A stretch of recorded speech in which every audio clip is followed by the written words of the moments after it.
Welcome into this Tuesday edition Blue Sky Live here with you today. Chase Parham, and that's not Neil McCready. It's Bill Jordan, Tyler Jordan joining us of Realtree fame as we discuss Ole Miss's big day on Monday, retention, commitments, kind of a red and blue wave overtaking on this Monday across college football, and 2 days away from Ole Miss and Miami in the Fiesta Bowl Thursday evening, 6:30 there from Glendale, Arizona. So we'll cover all that and more here today with you on a show brought to you by a lot of people, including Blue Sky locations all over the state of Mississippi, up and down I-55 throughout North Mississippi as well. You probably passed plenty of them on the way to New Orleans and back, and maybe you did so also in a Clark Ford. Clark Ford's in Amory, Mississippi, 662-257-1900 Highway 25 South. Corey wants to be your car guy, wants to be your truck guy, will help you out. And as always, guests joining on the Campbell Clinic hotline. Campbell Clinic now in Oxford, and then a must thank. You see the skin there, the College Corner, collegecornerstore.com.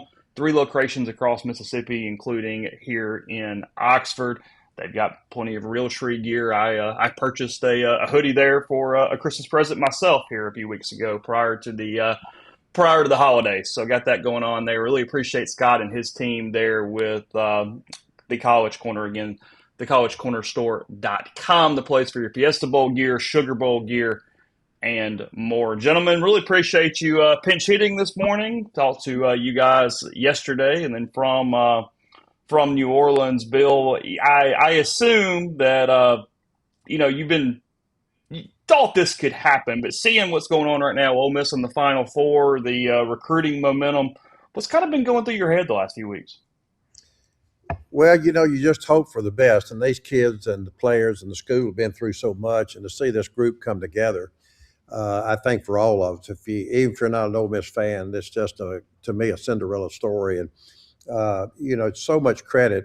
We talked about this a little bit yesterday, but so much credit goes to our administration and the effort they put behind the scenes. A lot of people don't get a chance to see. And I think all of us, 3 of us right here, and I think anybody that might be listening, I'm so proud of this team, coming together. And it's to me, it's kind of like the pendulum swung, the momentum swung. These kids really enjoy the way it looks and appears to enjoy being around each other.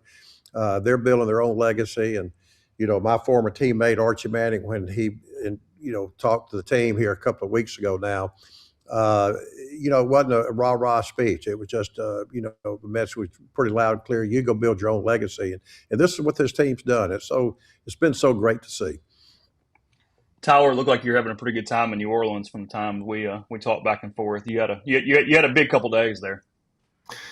Man, how was it? How could you not have fun in that environment and just being surrounded by a ton of rebels? Kind of figured that you'd have a lot of fans show up, and a lot of my friends I went to school with showed up. And I think what's kind of cool for me is seeing a lot of my dad's buddies who kind of got us back into Ole Miss athletics. Especially me growing up, going to my first game when I was 8 or 9 years old. And I think what was kind of, special for me was seeing Dad and his buddies, even 5 or 6 hours before the games, showing people their Sugar Bowl watches and, what that meant to them. And then, you kind of look at it after the game as, these kids are going to be able to do the same thing. I think that's kind of a special thing, is that they do care about their legacy. And I think that's why you see a lot of these players come back, and the retention of the players and even the staff. I think we've been told, by some people that, it doesn't matter as much in this world. But I think you're kind of seeing now that, there may be some truth to that. But a lot of these players care just about, their future and, being able to come back to Oxford and celebrate this team, and the fans being able to celebrate them. And then what I'm excited about is, obviously this year's not over, but being able to celebrate these players even next year, for next season. So, New Orleans was a blast. I've talked about the Sugar Bowl. For Ole Miss fans, I think a lot of fans would agree with this. It's kind of, it's one of the pinnacle games. I mean, it's like a Super Bowl for Ole Miss fans. Everybody loves going and traveling to New Orleans. And so it was a special time. A couple things on that. Go ahead, Bill. Sorry, go ahead. Yeah, to that point right there, sitting in the stands the other night and just looking around. I'm kind of that kind of guy that I observe a lot, And just looking at our fan base, Tyler, to your point, how they turned out, and I'm just guessing this, and I don't know this for sure, but I would imagine out of 100% of the participation of people or fans there, I would almost say Ole Miss was 65% of it. At And least. looking around that stadium and seeing what I've got on right now in that powder blue, it speaks volumes for me for the fan base and how they showed up for this team, and the team showed up for the fan base. So it was very rewarding to see. Yeah, there's so many different runs and records and things to talk about because I remember in 2015 when Ole Miss made the Sugar Bowl that year, first time since a year you're very aware of there in 1970 to make the Sugar Bowl. It felt like a generational thing because at that point it was, and now there's three of them in the last 10, 11 years, however you want to phrase these things. 11 seasons, I guess, at this point, and I look up and I write it, but I don't know. I always put it in complete context. Ole Miss is 13-1. I mean, that is their record, and you have to sort of stop for a second and go, wow, that really is where this thing is, because even through the 10-win seasons and the different things of this era that's playing out, 13-1, really special. The last SEC team to be participating. I got the release this morning from the SEC. They send out a weekly thing every week. It shows you all the games, and Ole Miss was the only one listed because they're the only team remaining in this thing as it's playing out. And you guys, you very, very, very humble. I've known you guys for a while now, and there's a lot of people involved in this. I know you get a lot of exposure and whatnot. You're always the first ones to say, "Hey, there's more people and so many people involved that do as much or more or anything else." But Bill, you've been really front facing with Realtree the last few years. And I know you and I have talked about this a good bit, but what I guess went into taking that step, both in more resources, being a little more front facing in support of the university, because it does feel like over the last few years there was definitely a step that felt intentional on your behalf and your company's behalf.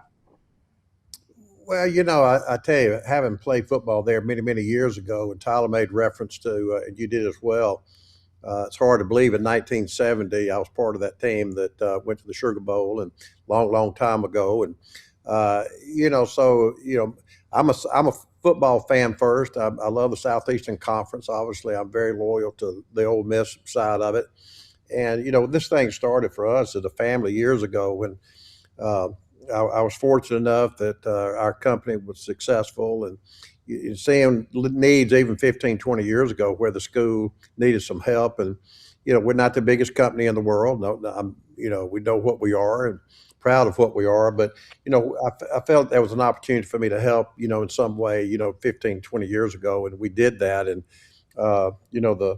Archie obviously is our official mayor, more or less, for us at Ole Miss and the Manning family, and being a part of the Manning Center, with the indoor facility is really where it got all kicked off, here 15, 20 years ago, and just being a part of that. And I thought that was pretty much kind of it and done for what we would do for the school. But the collective NIL side of being friends with our chancellor, being friends with Keith Carter for a lot of years, and our families and so forth, there was a need that I thought we could help as a company. I thought there was a need that we could help as individuals, which we certainly try. We've made introductions, Chase, as you know, to the school for sponsorships, for on the field logos and signage throughout the stadium. And those are just contacts that I've had through friendships and businesses that Realtree's related to. And it was just a way that I knew that we could give back, and it wasn't anything so much intentional. We got to do this or that. I just being involved with the collective NIL and the school, and I see where we could help in certain ways that the school needed help in, and so we were just glad to do it. So it's been a very rewarding thing for our company, our family. Tyler bleeds, Ole Miss as my kids do, and having a daughter there currently in school, and have a 17-year-old son in high school to go there. So I'd probably say we're all in. So it's been a fun thing to do. And I would say the helmet too. I mean, that kind of got us involved in even a bigger way 5 or 6 years ago.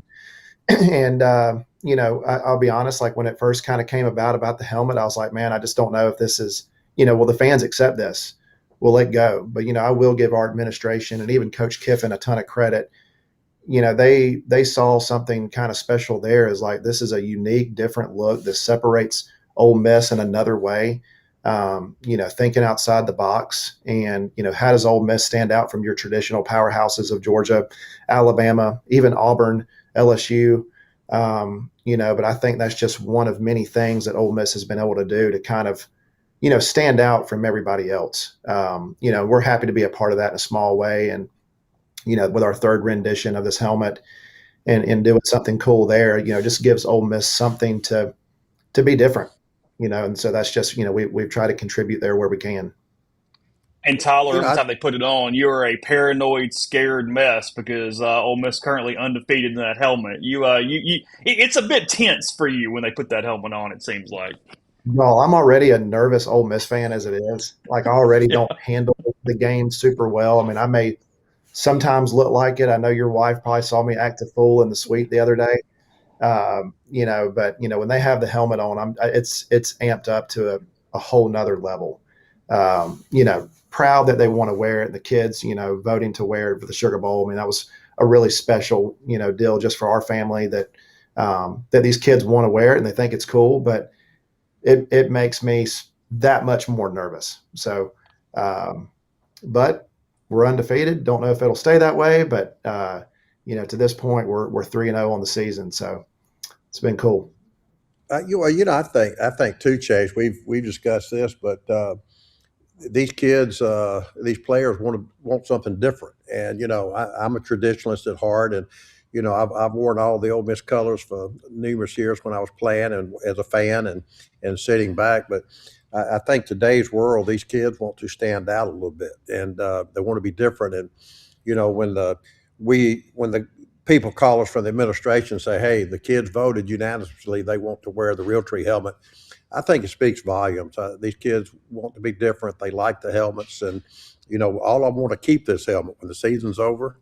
We don't have anything to do with it, but it's kind of rewarding, I think, like Tyler said, from that regard, that these kids think that much of the helmet, and I think this gray helmet that we currently have right now, and being able to change out the center stripe on it to match the uniforms, it's just been outstanding and rewarding for everybody. Yeah. Yeah, and it's a good segue. But again, I'm glad you mentioned that because players vote on this. That it's nothing else. There's players' council. They choose the uniforms. They choose the helmet, and it was unanimous there for the Sugar Bowl to wear the Realtree helmet. And as I led into in the opening yesterday, just a huge day for Ole Miss, especially on the retention side. Kewan Lacey, Trinidad Chambliss, pending waiver. They are both going to be in Oxford for 2026. Again, Lacey for sure. Chambliss still waiting on waiver. We don't know. But if he plays college football next season, it will be as a Rebel. Two huge gets, two huge keeps from LSU.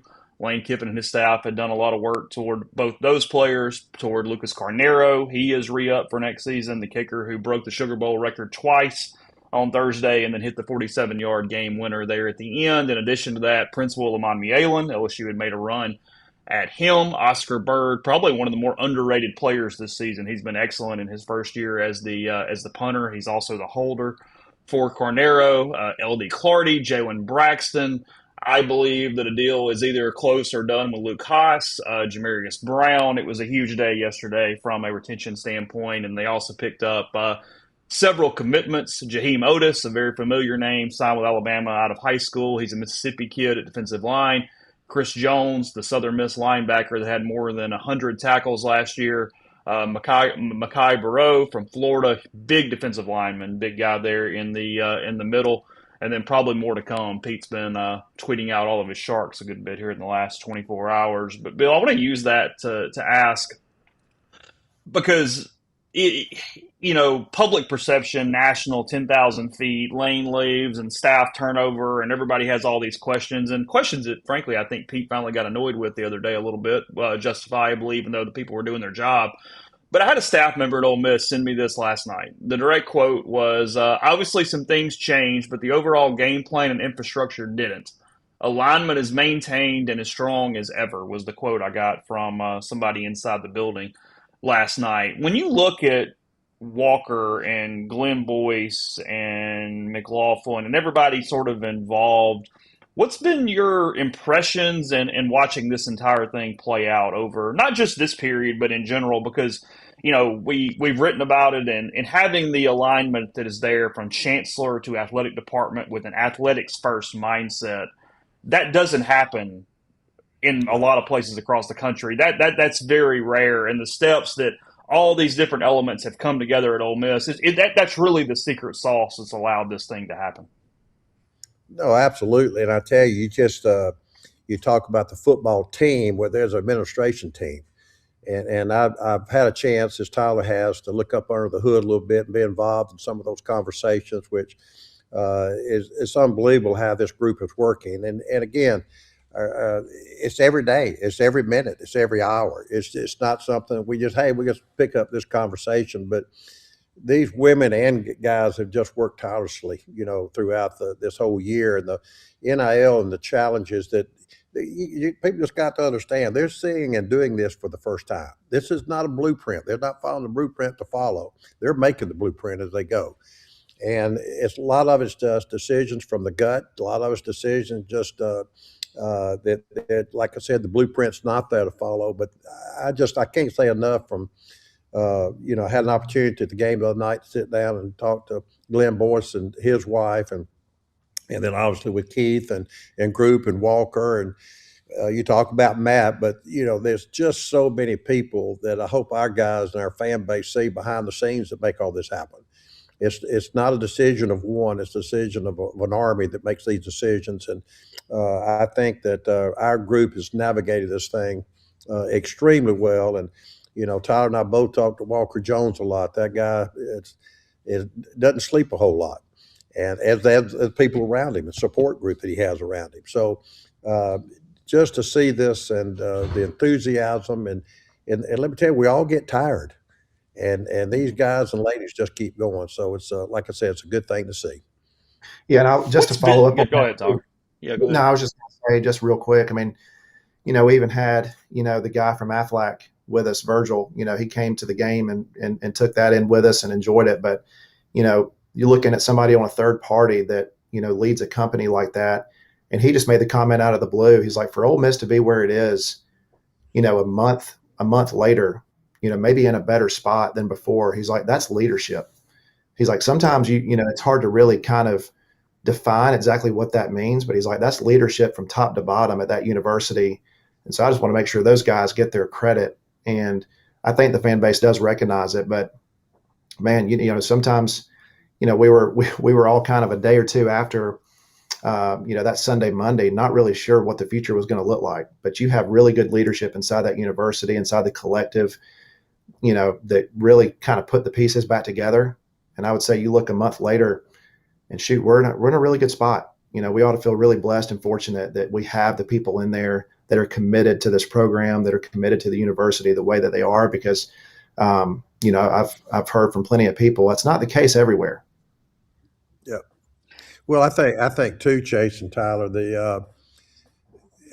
I don't think it's ever been as great as it is right now, where Ole Miss has become a brand and, recognized throughout the country. It's just not in our local market here. And for ourselves, satisfaction being the state of Mississippi and the Southeast, it's a national brand. And that's a lot of credit goes to our administration and how this thing has been built the last 5 or 6 years. And it just continues to carry. And Tyler mentioned, probably don't need to say too much, but, we had Aflac as our guest. He's already said it, so we had Aflac as our guest for the Sugar Bowl, and they came earlier for an earlier game this year, and they recognized the brand, of Ole Miss and what it represents and what it's done. And so, to have a company, Fortune 500 company, I've been lucky and blessed to know the Aflac people for a number of years, but to see and bring them and see the enthusiasm.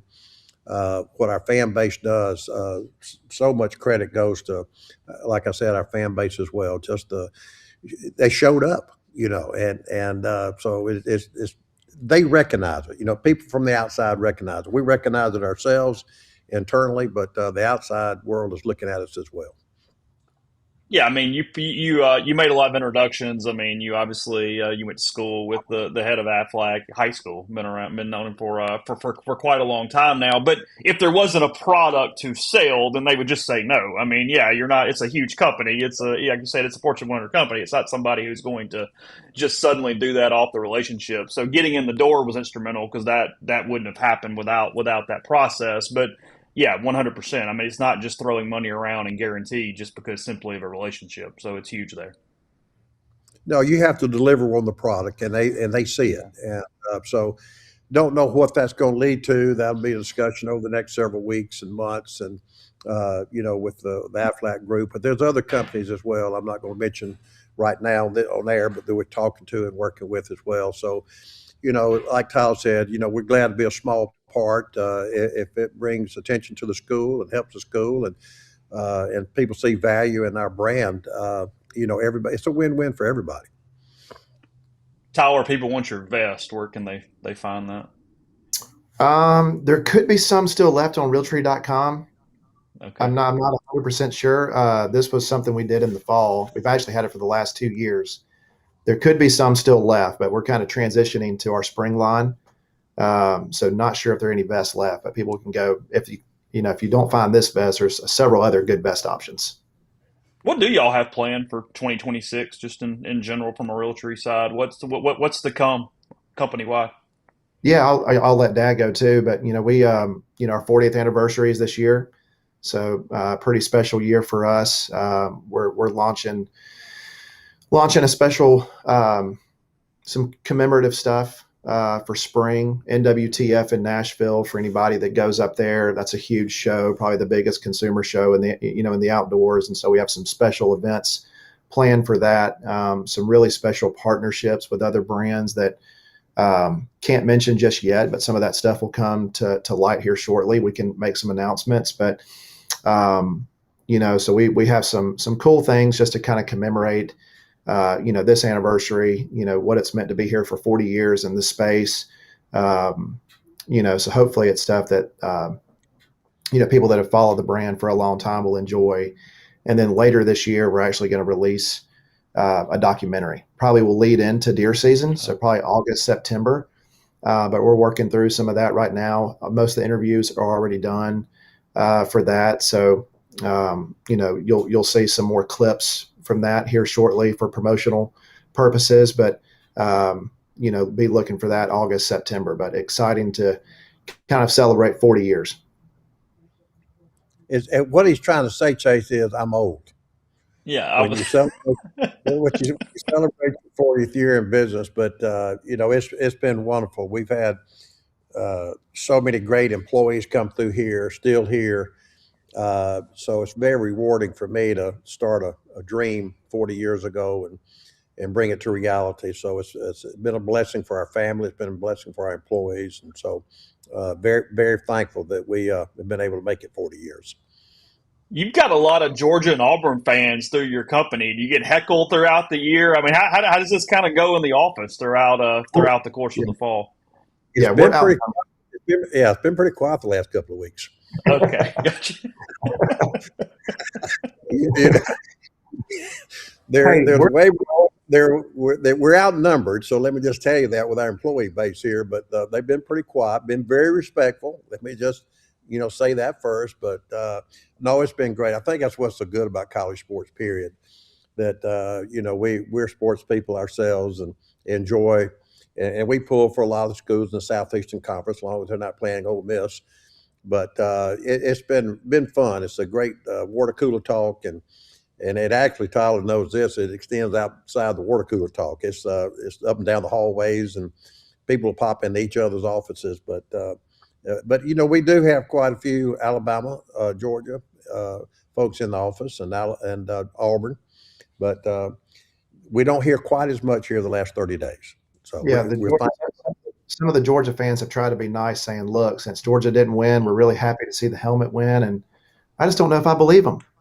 Yeah. I just don't know if I believe them as much, But no, I think some of them do take some pride in seeing the Realtree helmet on there. So at least they have that. Well, I think too, Chase, let me just say this real quick. Yeah. We're Southeastern Conference fans. If Ole Miss is not in this, we obviously pulling for other SEC teams, throughout this journey. So it was just a little bit unfortunate. We played Georgia, for the elimination game, but not coming from different sides of the bracket to have more Southeastern Conference team. But if it's not Ole Miss, I can truly tell you that our family, our group, and our employees here, we're pulling for that Southeastern Conference team, no matter who it is.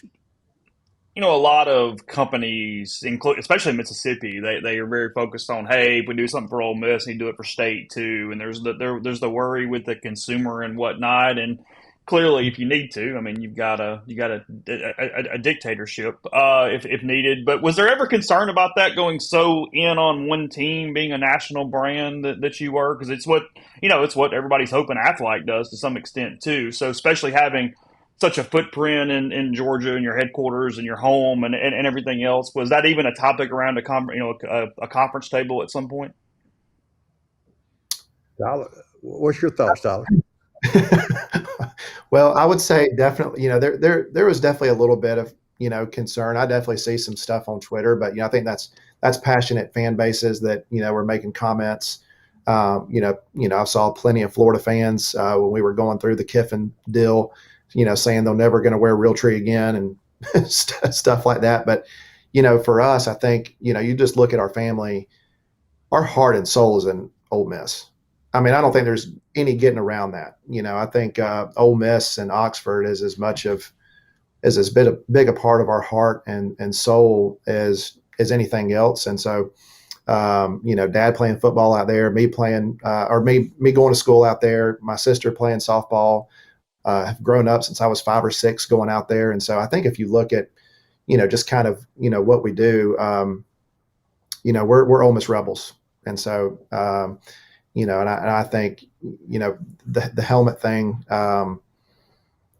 that's just kind of part of it. But, we're not going to apologize for that. We still, support. There's an organization called, Damn Good Dogs. They do some stuff with Georgia football players, and so we give some clothes to them, and take them on some hunts down here at the farm. But we're rebels.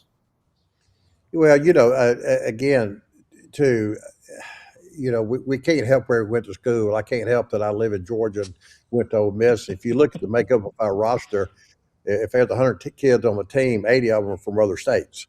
So, Right. you have to look at it that way too. These kids come from different high schools, from different states. And, but again, as I mentioned just a little while ago, we pull for the Southeastern Conference, Mhm. and again, we're fans of schools outside of our conference. We keep an eye on other schools. Indiana is just a remarkable story in itself. You even going to the West Coast, when you look at Oregon, it's not that I'm pulling for them or whatever, but we have interest on our side. Any successful story or we look in on. But again, we love the Southeastern Conference, period. And Yeah. so I don't care if it's basketball or baseball, if somebody makes it through championship rounds, we're pulling for the conference, not just Ole Miss. But again, our heart, we can't help where we are. I made that decision umpteen years ago to go to Ole Miss, and it's been good to our family. It's been good for our, we've tried to be good to the school, so we can't apologize. We loud and proud Ole Miss fans. Well, and they got you back in the day off the hunting land, right? They convinced you to come over here and do some hunting and do some outdoors. I mean, that was the recruiting pitch. Well, I think what you're trying to say is I'm not real smart, and so back in the day when you do these questionnaires, and I was being recruited by different schools and several here in the Southeastern Conference, through Auburn and Alabama, Georgia, and everybody else when I was being recruited. Back in the day, for us old people, you used to fill out a questionnaire, and they would send you a 2 or 3 page questionnaire, and they'd ask certain personal questions and this, that, and other, trying to find out more about you. And I couldn't ever understand it. When it came to hobbies and other sports that you do, I'd always check the box hunting and fishing. I like hunting and fishing. I grew up in the outdoors. And so when I was being recruited, you've heard this story, Chase, but when I was being recruited by Ole Miss, before I ever got there, I went out to Sardis Reservoir. So you Ole Miss fans, if you know where Sardis is, they took me out there before I ever saw the school, football stadium, and went out there. They took like an observation spot out there near the landing, and I saw probably 10,000 ducks and geese. And I'm going, holy smokes, I've never seen anything like this. And then, as I went across the road, I think somebody released a few deer across the road because I saw 7 or 8 deer. And I said, holy smokes again. I'm seeing deer, I've seen ducks. And then everybody talked about how good the fishing is on Sardis. And I've been a bass fisherman, and my family was in the outdoor industry as well for its business. So I've already checked the boxes off, not knowing somebody let out deer. I saw all these ducks and geese. They're talking about how good fishing is. And for the ones I'll tell you my age just a little bit here, but they took me to a freshman game. Now, a lot of people don't remember this, but before freshmen were allowed to play varsity. And I went to a freshman game at Vaught Hemingway and sat there with other recruits. And that freshman game, Ole Miss won 80-8 over Vanderbilt. 72-point difference. And I'm sitting there, and the starting quarterback threw like 4 or 5 touchdown passes, and backup quarterback threw a couple. Anyway, I think they had 9 or 10 touchdown passes during that game. And I'm from Georgia. And again, the social media stuff, the world gets small nowadays. You know about everybody. I didn't know the first Mississippi player. And all of a sudden, I look over there, and there's this guy named Archie Manning was the quarterback of that freshman team. And I said, this guy's pretty good. It'd be me being a wide receiver. They throw the ball a lot. And so I started liking Ole Miss. I could see my temperament change. And so the next day they played Southern Mississippi, and Bruce Newell was a quarterback. And I think Bruce threw for 2 or 3 touchdowns against Southern Mississippi and won by a couple of scores. And so I get back home off the trip, and my dad always would evaluate me with my mom and say, well, what do you think about the school? And I know we don't know much about Ole Miss. And so I started telling them that story. The freshman game, all these touchdown passes, the varsity game.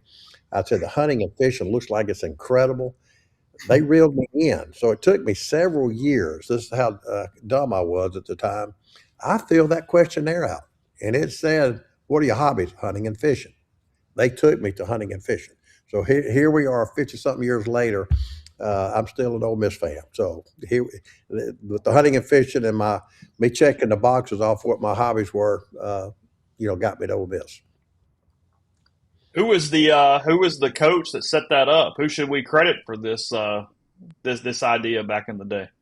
Well, Johnny Vaught was our head coach, Of during that, course, that sure.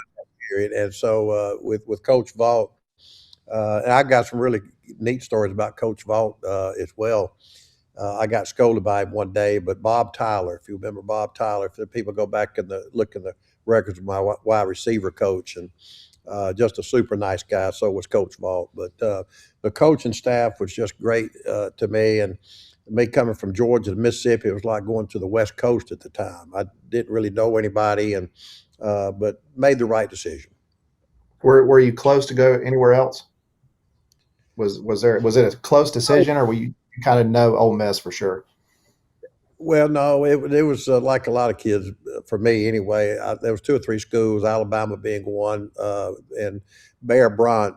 That's we don't need to get into all that, but I talked to Bear Bryant a couple of times personally, just one on one. And as an 18-year-old, I was scared to death talking to Bear Bryant because his history of everything and the notoriety he had, and then of course, obviously, right here at our home, I had 3 other teammates of mine off my high school team signed with Auburn, and it was supposed to be kind of a 4 of us going, and I kind of pulled out of that group and went to Ole Miss. So there were several schools and I narrowed it down to, and it really came down to Ole Miss, Alabama, Auburn, and Clemson. I was recruited by Clemson in a big way, but I again made the right choice for me. I noticed when I was doing the Sugar Bowl history thing last week of the number of times Ole Miss had played and what years it was, and there was a note in there, and I know it was kind of a gentleman's agreement is the way it's been termed, but Ole Miss and Alabama rarely played. When they played in the Sugar Bowl against each other, it was only the second time since 1944 that the two schools had played, and clearly in the 60s and into the 70s, the media coverage was different in every way. But you mentioned Bear Bryant. Did he carried an aura that was different, just simply his presence. And then, how much did you know about Ole Miss's success through the 50s and 60s when you're considering the And I Rebels? really did. To be truthful with you, Chase, I really didn't know a whole lot about Ole Miss history. Not again, the world's small now. Yeah, This of course. I'm holding up this phone. It makes it small. And so there's so much that you can learn. But being in Columbus, Georgia at the time, and not knowing a whole lot about, I heard a lot about Auburn. I had two sisters that went to Auburn, older than me, and so living 35 miles from Auburn, and people don't remember these names, but Tucker Fredrickson was a running back, and Jimmy Seidel, the quarterback for Auburn. I grew up listening to them like so many people did on the radio. But the Bear Bryant thing was just, and Coach Vault was the same way. Once I learned more about Coach Vault, the stigma was there. I was nervous as rip when I met with him, and the coach who recruited me when I was being recruited by Alabama was Pat Dye. So I got to know Pat Dye, which was a big outdoorsman, big sportsman himself. But Pat was an assistant coach there when I was being recruited. Got to know Pat well. You mentioned Bob Tyler. He ended up being the head coach at Mississippi State for a while too. Following that, so he had multiple schools, Ole Miss assistant through your career. I guess he ended up Alabama and Mississippi State, so pretty well traveled there for him. He was also in administration with the Bulldogs for a little while, so Yeah, across the SEC a touch. I did not yeah, know that. and just a great guy too. Just I think any of my teammates that would say the same thing. Just a prince of a guy, and somebody you really like playing for as a wide receiver coach. You mentioned players and coaches, and you kind of led with seeing your friends who had the Sugar Bowl watches and everything else from the Sugar Bowl last week. I think Kara sent me a picture of George holding his up at one point throughout the evening. But it's a fraternity, it's a fellowship for you. And as we kind of transition toward Phoenix a little bit and what's next, you're with your same core group for a lot of Ole Miss home games, and it's a special time to get together and have this. And we all have this in some ways, whether it's in the Grove, and Tyler's taken that on for your family the last couple of years. I think you probably like it a little more than you probably thought you would when you first thought of the idea of getting in the Grove every day. But what's it been like to just have that as this North Star, if you will? Game days, you're going to see these people so close to you, and you're going to have a rhythm and a routine that all of us feel on college football Saturdays.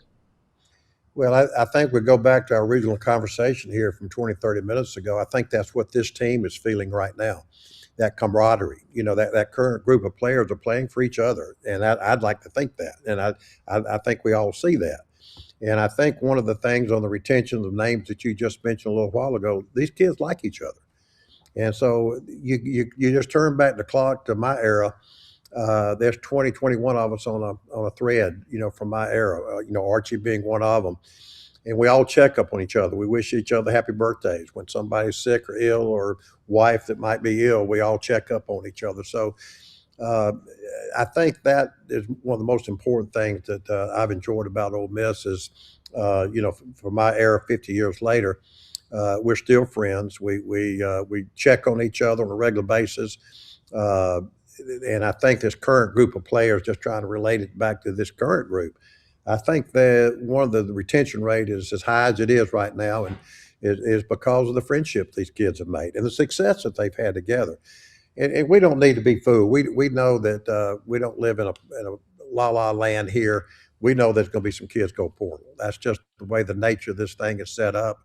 Money plays a big issue for a lot of these kids. Obviously, it's geared more toward the NFL, but I think by and large, I think our staff's done a great job. But you got to give credit to these kids wanting to stay together, and so I hope it's a good number at the end of the day when the portal window closes, and uh, just looking forward to next year already.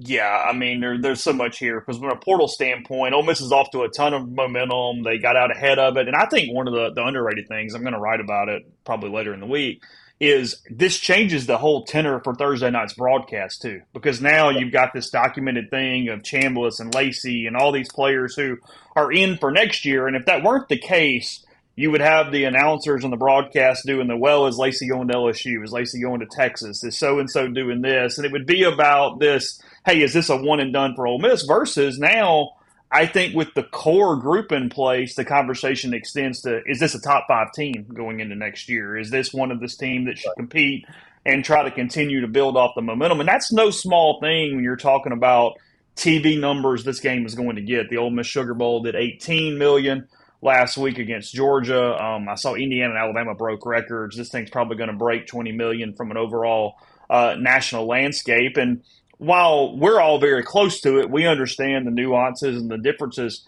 What announcers say to a broad national audience does have some national effect on brand and different things. And I thought, in addition to simply getting the fan base, from a momentum standpoint and these different things, shifting what some of that focus is going to be on Thursday is no small task, and that's an accomplishment that Ole Miss was able to pull off yesterday. No, you're finally being able to change the narrative, just a little bit. I think for any particularly Ole Miss fan watching, you've had the last couple of months of watching the broadcast, and it's been a little bit of, you can't really enjoy your success. But now I think with the last 24 hours and the success we've had already in the playoffs and, potentially maybe even going to a national championship, is that you're finally able to move on from everything. That's what it kind of feels like to me. So that's definitely a huge relief that, you're going to go into this Fiesta Bowl with really no more talk about, people leaving. It's really going to be more about the future and how this group has stayed together and, the potential to even be better next year, which is crazy. Like this group, I mean, them staying together and the retention, and then maybe some more portal players that are coming in the next few days. This has got a chance to be a better team for next season, which is kind of bizarre. So, no, it's again comes down to leadership. The people that we have in place. Just it's been fun to follow. I've been careful trying not to bug too many people, texting them about all these players that are coming in, and trying not to bug Walker too much. But they've done a really good job. Well, we all got to look at this thing too. The turmoil that we all went through, the school did for 3 or 4, weeks, and getting down to the final decision, with Lane leaving, what do you do? And again, give credit to Keith Carter and group and our chancellor for that moment. They made the total right decision with Coach Pete. And Pete is the man for the job, and again, just think about his world getting turned upside down as well, and the responsibility that he assumed in a short time and picking up and with the coaching staff that remained with us. There's so much behind the scenes that Coach Golding has pulled together. You look at the defensive side of the ball, a lot of those coaches staying. Obviously we knew we were going to lose some on the offensive side, but look at the people already as replacement are coming in as the permanent coaches in those positions. The school, in my opinion, has just done an outstanding job, and it's not like they had a 6-month job search. It had to be done quick. Coach Pete, giving him a lot of credit and that staff. He's just looking from the outside in, telling these kids, hey, business is normal. We're going through business as normal. And so a lot of credit to that coaching staff. And, you got people that have been at Ole Miss in the past, but coming from other schools, even from LSU back to our school, they're the right people for this moment. So kudos for the school and Coach Pete for pulling all this off.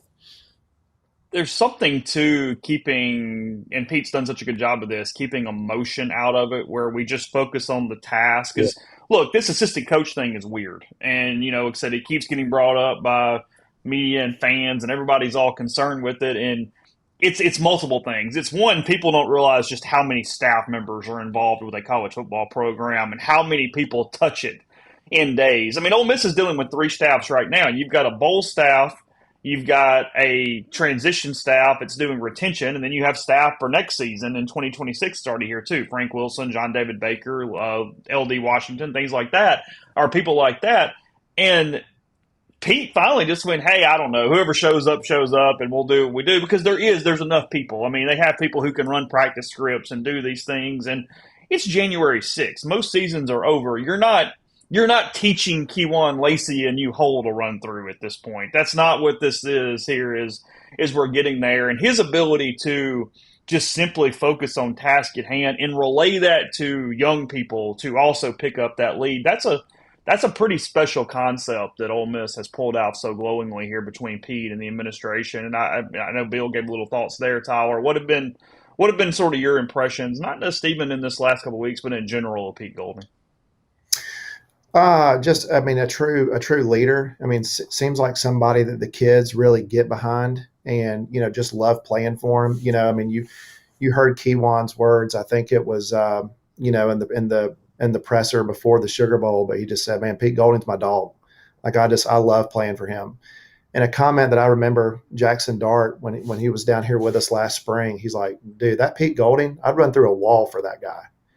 When you hear that stuff and you assume people say that about, their coaches, but that's somebody that's on the offensive side of the ball, somebody that probably doesn't interact a lot with him, but, just kind of shows that this was the right hire. This was the right move. And, I know I don't want to beat a dead horse, but, just going back to the leadership side of it. And, and Keith Carter, you talk about somebody that has taken emotion out of it. I mean, Keith is just, it's been head down, business as usual. You don't see him going and on social media like some other people, and so I don't know. It's kind of cool to see that these kids have, they seem to really like playing for him. And I even think some of the success you've seen in the portal has been Pete really these last 2 or 3 weeks, and kids watching him and being like, I'd love to play for Pete Golding. So that's true testament to hopefully, what we're going to have built here for a long time. Bill, Tyler's a little more outwardly emotional about it sometimes, right? You got to rein him in a little bit from day to day. Yeah, I'm a little bit more of a flatliner than Tyler is. Tyler's kind of up here a little bit, and I laugh and get tickled with him. During the games, I try to hold my emotions in check and until we do something really good. But Tyler lives it. I'm a roller coaster. Yeah. He They want to. Go ahead. Say? You can finish. Well, I had a comment in the thread. Multiple people wanting Bo's and original Realtree. They're asking for recommendations on that or any possibilities. Don't tell my dad that. All right. I'm just reading from the stream, guys. I'm relaying information at this point. Okay. Hey, that's what we're doing. No, let me tell you, 40 years ago, talking about our anniversary, the original Realtree pattern is what kicked it off. Here we are 40 years later with it, but the original Realtree pattern, it's just, the retro, the camo stuff's kind of gone back to the retro patterns. And of course, the original pattern was our original pattern here. So it's been good to see, and who's ever online with you right there, thank them for that. So we're going to get a whole new line on the original. Is that what you're saying, Bill? Got a whole new slew coming, hopefully, from people? Probably, if it's anything to do with original and my dad, it was going to be a one-off. And it may be a no-off. It may not happen. But no, in all seriousness, we are kind of it may not be with Realtree original necessarily, but we are actually talking about for the 40th. Realtree Legacy is Realtree original. That's a new pattern that we're going to be putting a lot of focus on this year. For turkey, big game, waterfowl, whitetail. We are talking about doing a 40th anniversary limited edition bow, maybe with a couple of companies. So that's something to keep an eye on, but we're kind of working through some of that. We may do a small run of bows. So, Realtree Legacy is essentially original, but we've added some texture over it and given it some depth in the pattern. So keep an eye out for that. Yeah, well, something too, Tyler. Our what we call our everyday pattern, our Realtree APX is a great pattern for us for for deer hunting, turkey hunting, ground floor. Can you even use it, in waterfowl type hunting situations? But, the thing real quick, we're not going to sit here and take a whole lot of time on camo, but our team and our designers do a fantastic job. We're always in the design room trying to come up with new thoughts, new ideas, new testing procedures. So for our little world over here, it's a lot of fun to do all the pattern designs and do the testing that goes along with it. So been lucky to have a great staff and great team over here of designers that we work with. It's something I really enjoy still doing, and Tyler's getting more and more involved on pattern design as well. So in our little world, it's all about creating the next best camo pattern. So Some of our staff becomes Ole Miss's marketing department too.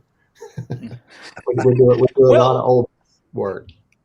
Well, in because you guys are primarily a licensing company in so many different ways, so the market sort of dictates like what's successful and what gets ordered and what patterns work and don't work. I mean, I assume in some ways, I mean, you're going to have partnerships and things, and maybe I'm completely off here, but it seems like you've released a new pattern and you've got to just kick it out of the nest and see if it flies and see what it's taken on in the year or two. I mean, that's a little different situation than simply manufacturing your own product and pushing it over other things. I would assume there's some different strategy involved with that.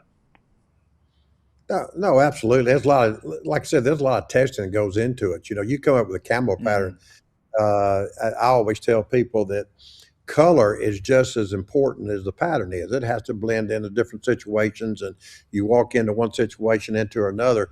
You just hope those colors work and that patterns work. So we work all the time on pattern design and the coloration of it. So there's a lot more what I'd call a little bit more science that goes into it, just putting something out there and hope it works.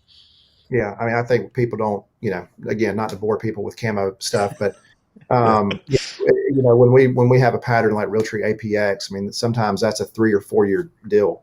yeah. We're constantly testing, and we're taking pieces of fabric to different parts of the country and testing it in different lighting, different environments.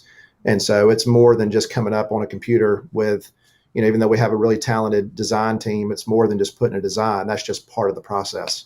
Getting a pattern from Yeah. start to finish is pretty tedious. The one thing too, Chase, that you see, we'll switch gears just a little bit on the camo side, but the last several years, last 2 or 3 years especially, you've seen camo come back as a fashion statement, as a lifestyle piece. And that's something that we're doing a lot with. We're doing a lot of stuff with the Jordan brand, with Nike and others.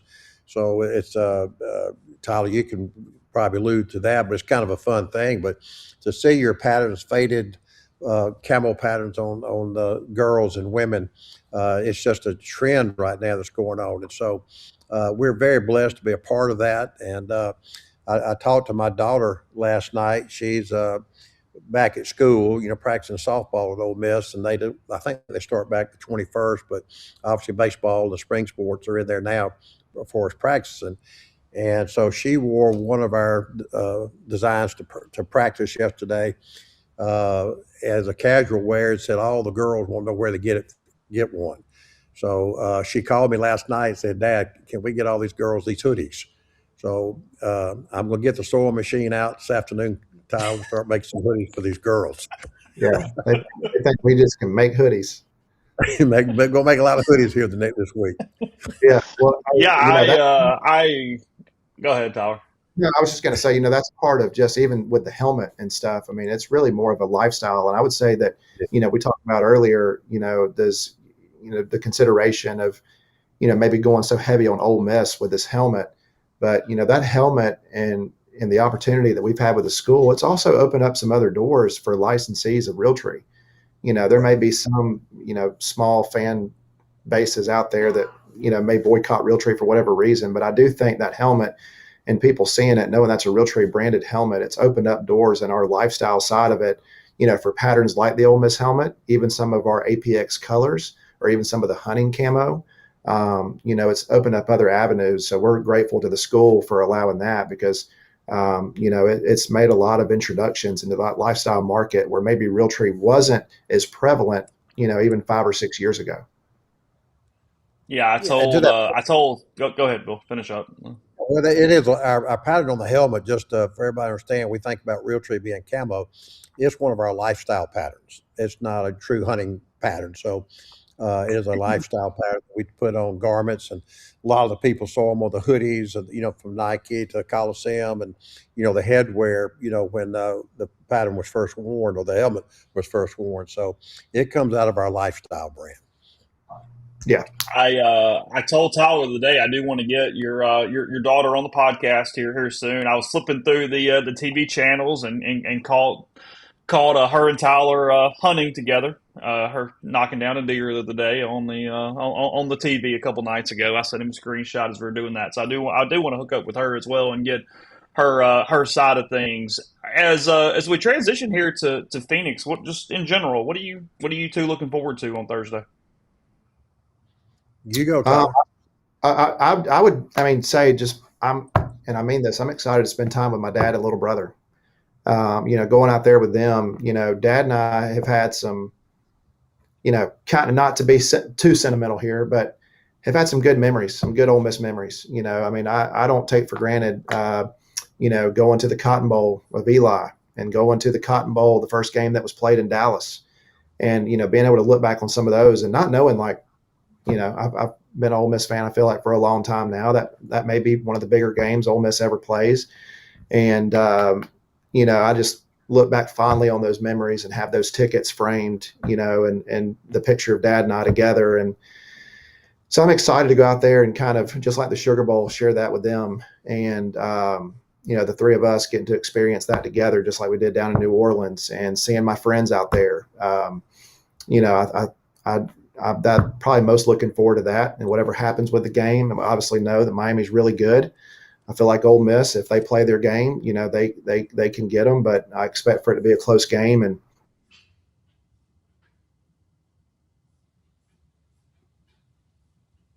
Tyler, you still there? Yeah, I think he locked up for a second. I don't know what happened. Bill, why don't you go ahead and give yours while he's trying to come back? Well, absolutely. I look forward to seeing what my 17-year-old son tells his teachers he's going to miss school Thursday and Friday. When he gets home tonight. So I want to hear that story. But his school and teacher and everything, they certainly understand. Obviously he plays football for our high school here, and so. But I told him today, I said, just go ahead and tell your teachers you're not going to be there Thursday and Friday. So. But what Tyler was saying, it's just really good to be there, just be part of it. And, I'll see a lot of my friends out there. We've already been in contact with each other, and, administration, spending time with them. But so, I think anybody, Ole Miss fan, we're in uncharted waters right now. So I'm really looking forward to seeing this game and seeing how our kids respond. And like Tyler, Miami's really good.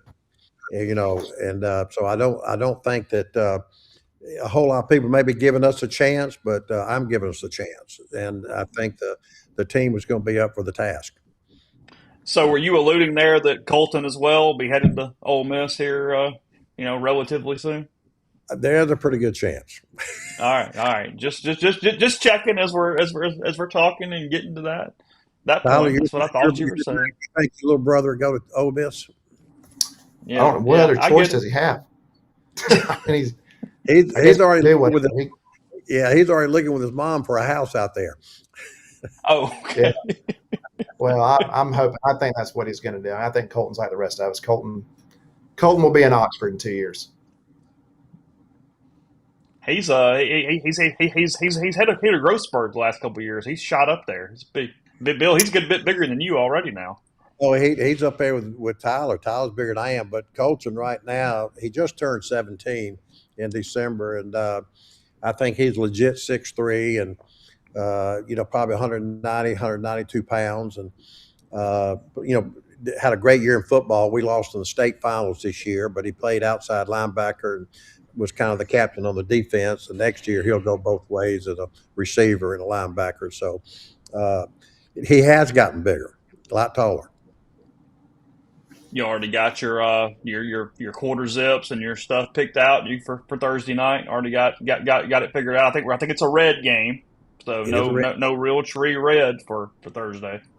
Yeah, I've already got it. I've already got it picked out. I think Horde and Legend. I've got several items from Horde and Legend. So Yeah. I think that's all I have in red, actually. Do you have a red They do quarter have zip? Me or Chase? You. you. I got two of them. Okay. I don't see you wear a ton of red. Well, I got powder on the day. I still got my clothes on from the Sugar Bowl. I never changed. I wore this to the game. No, I got my two reds. Matter of fact, I started pulling everything out last night and trying to get my bag put together. We'll find you something. Bill, were you pretty locked in yesterday? I know you're probably getting some texts and different things, but I mean, were you locked as the retention tech started coming in and the announcements, whatnot? I mean, how much do you sort of pay attention on a day to day level of minutia and things like that? Probably hears most of I, it through me. yeah, I don't know if it's really a day to day thing, Chase. Probably hour by hour might be Okay, fair enough. best describe that. No, you know, Tyler's on there too, but sitting on the board of Collective NIL, Walker does a great job keeping us informed. You know what's coming down and going down, and so we do get some of that information a little bit early before it comes out, and so we're very appreciative of that. And again, we can't go once we know it. We don't. It's not our job to go out there and tell the world. It's the school's release, and so, but just getting firsthand knowledge a lot of times it's kind of neat to see. And Tyler and I talk about it before it's ever released with each other a lot of times and with other board members. But again, I'm just amazed what this group has been able to do. So good to see. Austin, thanks to the super chat there in our stream. Question for you guys: we'll know do you still have the car from Dale that Richard gave, and if so, where is it? Yep, we do. The car is still at the farm. So it's in our, we call it it's like a big NASCAR room is what we call it. There's some other items in there. There's actually some Ole Miss items that we have. A lot of game used helmets from NFL, one of Dad's game used helmets from playing at Ole Miss. But that's where it is. It's got a lot of deer heads in that room too. But we have two race cars in there, one being Kyle Busch's truck that he won in from 2 years ago in Texas. And then actually three race cars, and then Dale's car, and then Dave Marcus's Pocono wreck that he had back in 1999. For any NASCAR fans that know about that wreck, it was it's one of the hardest hit wrecks, hardest recorded wrecks in NASCAR history. And so we have what's left of that car in the shop. Yeah, and some of the NASCAR fans out there too. I've been so lucky and blessed for my past to cross so many people in different sports venues, and as Tyler has as well. And Dale Senior and I were very good friends and hunted and fished together and did all that. And I was there at the Daytona 500 when that event unfortunately happened. And Richard Childress, who's been a good friend, the car owner for the NASCAR guys that may be listening, and is still a good friend to this day, and had that car saved for me. And of course, it's one of those good keepsakes, and knowing mine and Dale's friendships and what we did all over the years. But just good to see that car when we walk in there, like Tyler said, that room, and just the memories. Davey Allison, another NASCAR driver, was a good friend, and got stuff of memorabilia with Davey. He hunted with us as well. And then, currently, like with Tyler, we're big Atlanta Braves fans living here in the Southeast, and Austin Riley, he and Tyler are very good friends and friends of ours. And so just a lot of the World Series stuff when the Braves won, just a keepsake room that we can go in, enjoy, and share with others when they're down visiting the farm. So, but yes, we still have that car. Yeah, I think why he gave us that particular car too. I think it was his best finish in that car was 6th in Atlanta. And so obviously the Atlanta racetrack is, just over an hour from us. So that was a race that Dad and I were both at back in I think it was 99 or 2000. So one of the last races that Dale would have had those last couple of years in his career. And the first year, I believe, that Realtree was on the C post of the car. So that was good. Yeah, we sponsored that car. Dale and I got together, and he was going to run a whole Realtree car, Unfortunately, he passed away in Daytona, but we had plans to want to running a Realtree car with him that year, but just didn't happen, obviously. What was the story behind getting the Pocono car? What was the connection on the wreck car? So actually, kind of crazy. So the family that's in here right now is actually Dave Marcus's son-in-law. Which is So it's NASCAR. actually, Dave Marcus is that's who had the wreck, and Dave's still alive. But actually, his son-in-law, I just reached out and I said, hey, we're putting some cars in this room. Just curious if you know of any that are out there. And he said, well, you may not want this, but actually, I know it's actually been in storage for 20 something years, but I know where the Pocono car is. He's like, it was at a museum for a couple of years, but it's just been sitting in a storage unit. And so I was like, man, I would love the opportunity. I was honestly probably just based off the history and people that know NASCAR know how hard of a wreck that was. It was pretty violent. I was like, man, I would love to have that one. So it was actually through Dave's son-in-law, who's here hunting with us today. He kind of made the connection to make it happen. Yeah, I was just kind of looking that up while you were talking. I was not aware of that. Bobby Labonte ended up winning the race that day. You Yeah. can find Pocono in '99. you can find the wreck on YouTube. Yeah. Okay. And Yeah, talk and about Bobby. Yeah, go ahead, Tyler. you'll see Dave's head, which is crazy. He hit at such an angle and so hard. If it had been head on, probably it may not have been a really good result. But he hit so hard that you can see his helmet hit the net of the netting on the driver's side. Like it's coming out, Wow. it's coming out the netting. So kind of a crazy violent hit. Wow. I guess last thing to each of you as we get off here, really appreciate the amount of time this morning. By the way, seeing Carius Kern, official this morning, the OSU offensive lineman. He is now in the boat as well. Another portal ad for Ole Miss, probably projecting as a right tackle option. Is kind of what we're hearing there on Kern. So another one there as we're moving through this. I guess this whole season, this run, whatever you want to make it, each of you, what's been the most rewarding moment, or what kind of comes to mind when you have one thought or one memory from this season to Go date? first, Al. Tyler, you go. All right. Um, I will I say mean, my thought. it's hard not to say the Sugar Bowl, just based off everything that the school has been through the last couple of months. And I know we're probably getting repetitive on some of that, but I think there was those last couple of months that Ole Miss fans, including myself, I know many others that were texting me. I had people sending me DMs on Instagram and Twitter, asking if I knew anything, but you just never could fully enjoy it. Like you knew that this team, I knew after even the Oklahoma game, this team had a chance to do something really special, regarding of how far they went in the playoffs. It had a chance to be a pretty special season. And I always said, this team, they might could lose to anybody, but I think this team has the talent. They could also beat anybody. So I think it was just kind of, satisfaction, going down there to New Orleans, regardless of what happens from this point on.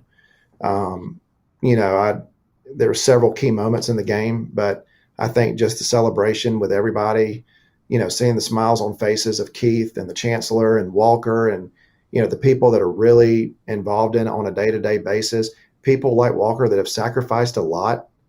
I mean, they've sacrificed a lot. I mean, Walker, I think people forget. I mean, Walker has another job that he does on top of this.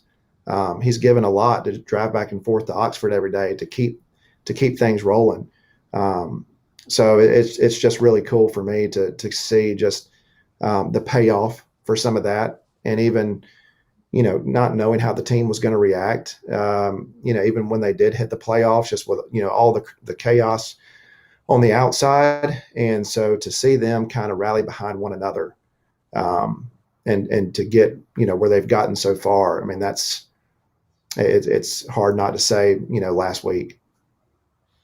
Yeah, and for me, Chase, Tyler said it well. From the start of the season to the Sugar Bowl, and I had an opportunity with Tyler after Coach Pete's press conference.